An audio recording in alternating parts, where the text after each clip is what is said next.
Welcome back. It is the 11th of May. This morning, I started out my morning by having a coffee with one of my clients from California. He flew in. We were having coffee, and we were talking about being global, not local.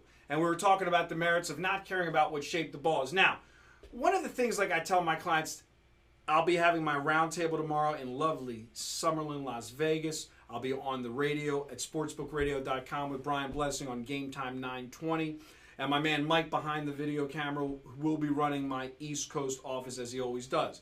Is you want to be diversified. Imagine if you had a trading account in the financial markets and you couldn't trade Dow stocks or you couldn't trade NASDAQ stocks. You were limited because the stock that your broker advised you just wasn't on the board.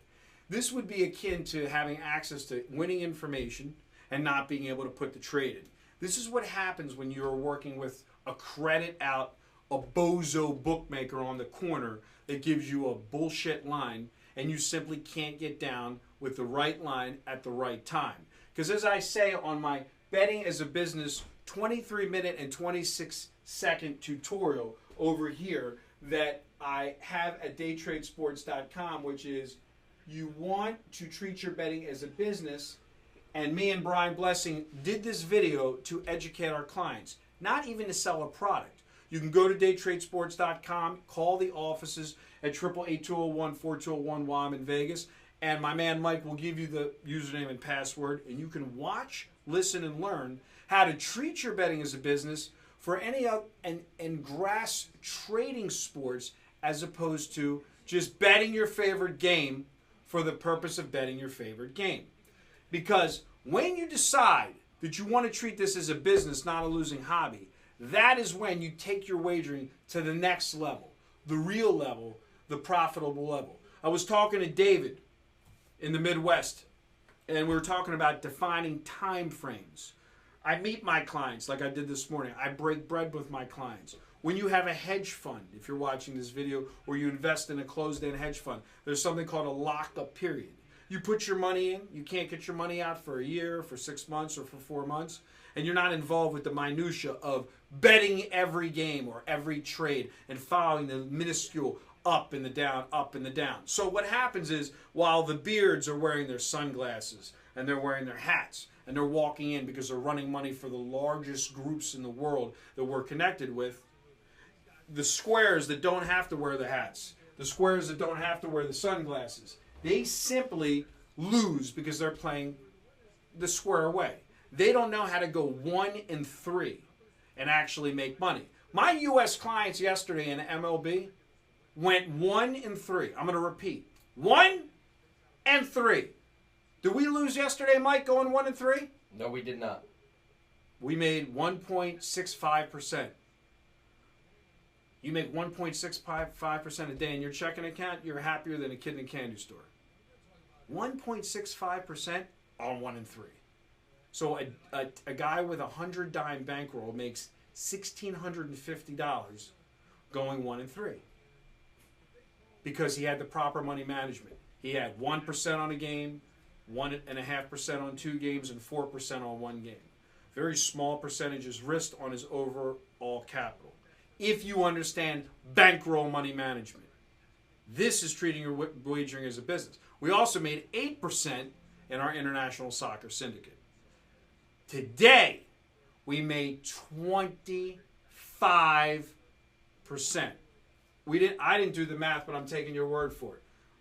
Probably a little more. We made whatever the hell we made. We made it was a little less because we risked 25%, but the comeback was greater. They were favorites. But here's the bottom line, guys. 5-0. Not 1-0, not 2-0, not 3-0, not 4-0, 5-0. So if you're thinking global, before you make one U.S. sport today play, you have St. Patrick's Athletics versus the Shamrock Rovers in the Ireland Premier League. Winner. You have the Mordovia Saransik versus Arsenal Tula play. I'm going to let you say that because you're Russian. Say it right, baby. Mordovia Saransik versus Arsenal Tula. In the Russian Premier League. How would you say Russian Premier League in Russia? Русская Премьер Лига. Very good. In the France Liga 2, we had Angers against Sochaux. The two totals, under and under, 2.25, 2.25. And then we had in tennis, one hand in tennis, Tomas Fabiano plus 600, 6.5 against Richard Gasquet minus 130 in the Rome ATP tennis. And then we had, that was an over 22 match scenario. So guys, we're talking from Ireland to Russia to France to Rome. Is that not global or is that local? Not 1-0, not 2-0, not 3-0, not 4-0, 5-0. And I'm not talking about some guy on a video saying he went 5-0 and he's got his lock of the year and his game of the month. I'm not talking about some guy who's a handicapper telling you he has some system that's 5-0 against the point spread the last 2 times these 50 teams have met. We're talking about real information from major betting syndicates that is unavailable to the general public and definitely the North American general public. If you cannot see the passion that runs through my veins about this, it is because I am determined to try to treat this as trading, not wagering. And when I talk to a client on the phone and he says to me, I have no interest in going 5-0 because I know nothing about these games. I know nothing about tennis. I know nothing about France League 2. I know nothing about Russian Premier League. And then the worst part is he has a credit account, a bozo bookmaker that doesn't give him the real markets. And he has all the money in the world to bet. But he can't get on a plane and play at the M Resorts. Or he can't get on a plane and go to London and open an account at a real place that actually takes and has all the markets. Because this guy that's given the credit account is no different than giving that 18-year-old college student the credit card that can't afford to pay the bill. Look in the mirror and decide if you have the money to actually financially treat this as a business. Every day my phone rings and my girls ask the client, what's your account balance? And they give them some phony baloney balance of what is in their account.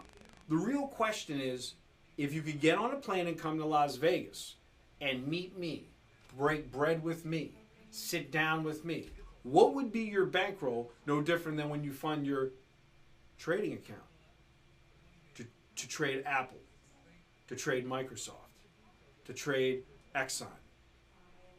I talked to a client a couple weeks ago. He had $1.3 million in his trading account, and he had $3,000 in his offshore account, and he wanted to know why he can't make any money in his offshore account, and he keeps burning through his $3,000 deposits. Underfunded and overinformed. I can give him all the winners in the world. If he can't get access to the information because he's underfunded, he can't win. I can hand them up to him on a platter, but he's applying different sets of rules for the financial markets as he is for the sports markets, when the one are two and the same.